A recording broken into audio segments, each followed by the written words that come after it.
সবাইকে স্বাগতম দা স্টাডি পাঠশালা চ্যানেলে। আজকে আমরা নিয়ে আসছি ক্লাস 10-এর একটা খুবই গুরুত্বপূর্ণ উপপাদ্য 2023-এর মাধ্যমিক পরীক্ষার জন্য।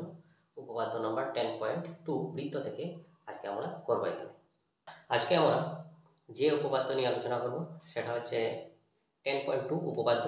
এবার মাধ্যমিক পরীক্ষার জন্য খুবই গুরুত্বপূর্ণ উপপাদ্য 10.2 বৃত্ত সম্পর্কিত উপপাদ্য। প্রমাণ করতে হবে বৃত্তের বহিস্থ কোনো বিন্দু থেকে বৃত্তের উপর অঙ্কিত স্পর্শক দ্বয়ের দৈর্ঘ্য সমান। আমরা জানি কোনো বৃত্তের বহিস্থ কোনো বিন্দু থেকে বৃত্তের উপর দুইটাই স্পর্শক অঙ্কন করা যায়। প্রমাণ করতে হবে যে দুইটা স্পর্শকের দৈর্ঘ্য পরস্পর সমান। তো আমরা শুরু করছি উপপাদ্যটা। আমরা ধরে নিচ্ছি একটা বৃত্ত, যা অকেন্দ্রীয় বৃত্ত, যার বহিস্থ কোনো বিন্দু পি থেকে বৃত্তের উপর দুইটা স্পর্শক অঙ্কন করা হয়েছে, একটা হচ্ছে পিএ আর একটা হচ্ছে পিবি।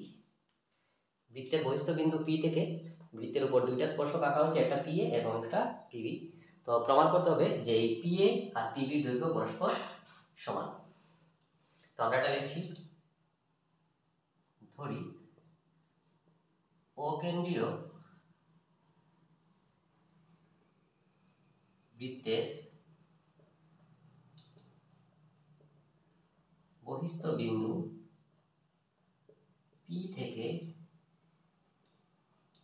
বৃত্তের উপর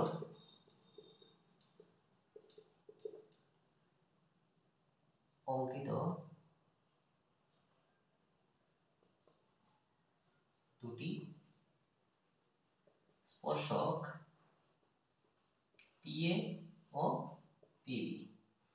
প্রমাণ করতে হবে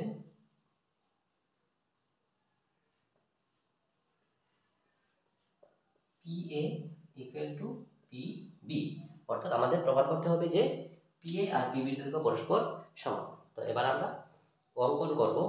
এই প্রমাণ করার জন্য আমরা লিখছি অঙ্কন। অঙ্কনে আমরা ওএ, ওবি এবং ওপি যুক্ত করে নেব। তো অঙ্কনের মধ্যে লিখব আমরা ও এ, ও বি ও ও কমা পি যুক্ত করি। এবার আমাদের প্রমাণ, এবার আমরা যাচ্ছি প্রমাণে। কি করে প্রমাণ করব? এবার দেখতে পাচ্ছ আমাদের এখানে দুইটা ত্রিভুজ দেখা যাচ্ছে, একটা হচ্ছে পিএও এবং একটা হচ্ছে পিবিও। দুইটা ত্রিভুজ আমাদের সামনে রয়েছে।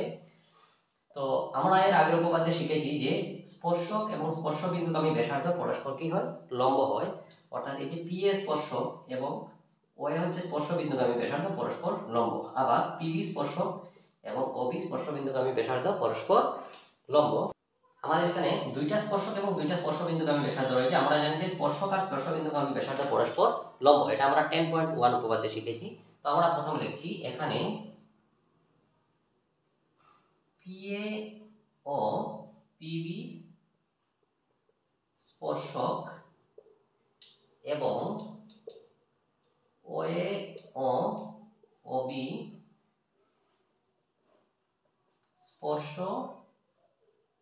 বিন্দুগামী ব্যাসার্ধ। অর্থাৎ পিএ এবং পিবিটা হচ্ছে আমাদের স্পর্শক, ওএ এবং ওবি স্পর্শ বিন্দুগামী ব্যাসার্ধ। এবং আমরা জানি যে স্পর্শক ও স্পর্শ বিন্দুগামী ব্যাসার্ধ পরস্পর লম্ব হয়। সুতরাং আমরা লিখব ওএ লম্ব পিএ ও ওবি লম্ব পিবি। অর্থাৎ ওএটা পি এর উপর লম্ব, ওবিটা পিবির উপর লম্ব। যেহেতু লম্ব সুতরাং এই কোণগুলো 90 ডিগ্রি, এই কোণটা 90 ডিগ্রি। সুতরাং এই যে দুইটা ত্রিভুজ, একটা পিএও এবং একটা পিবিও, দুইটাই সমকোণী ত্রিভুজ। অর্থাৎ ত্রিভুজ পিএও ও ত্রিভুজ পিবিও উভয়েই সমকোণী ত্রিভুজ, যাদের এবার এই দুইটা ত্রিভুজের কোণ পিএও সমান কোণ পিবিও। অর্থাৎ পিএও এই যে কোণটা আর পিবিও এই যে কোণটা, দুইটা ত্রিভুজের এই দুইটা কোণ পরস্পর সমান, কারণ দুইটাই সমকোণ। তো উভয়েই সমকোণ।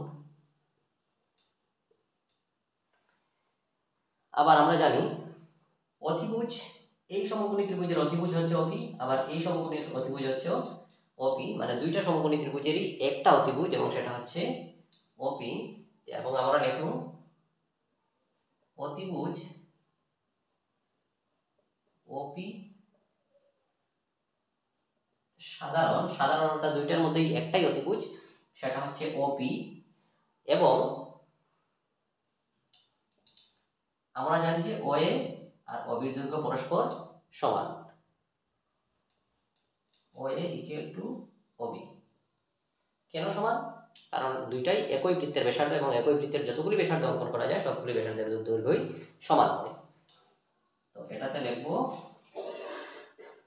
একই বৃত্তের ব্যাসার্ধ।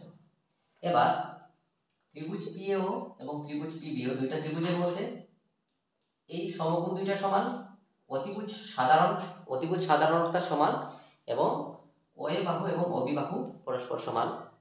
সুতরাং আমরা বলতে পারছি যে সমকোণ, অতিভুজ এবং অপর একটা বাহু যেহেতু সমান, দুইটা ত্রিভুজ পরস্পর সর্বসম। সুতরাং আমরা লিখতে পারবো ত্রিভুজ PAO সর্বসম ত্রিভুজ PBO।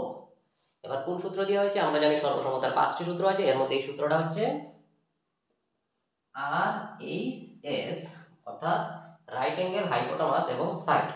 সমকোণ, অতিভুজ এবং অপর একটি বাহু দুইটা ত্রিভুজের সমান হলে দুইটা ত্রিভুজকে আমরা সর্বসম বলতে পারি। RHS সর্বসমতার সূত্রানুসারে। যেহেতু দুইটা ত্রিভুজ সর্বসম, যেহেতু এই ত্রিভুজটা আর এই ত্রিভুজটা সর্বসম, যেহেতু দুইটা ত্রিভুজ সর্বসম, সুতরাং আমরা বলতে পারবো এই দুইটা বাহু পরস্পর সমান। সুতরাং PA = PB, রেখাটা দিয়ে দিচ্ছি CPCT, অর্থাৎ corresponding parts of congruent triangle, সর্বসম ত্রিভুজের অনুরূপ অংশ। তো আমাদের প্রমাণ করার কথা আসতো PA = PB, আমরা প্রমাণ করেছি PA = PB। প্রমাণ।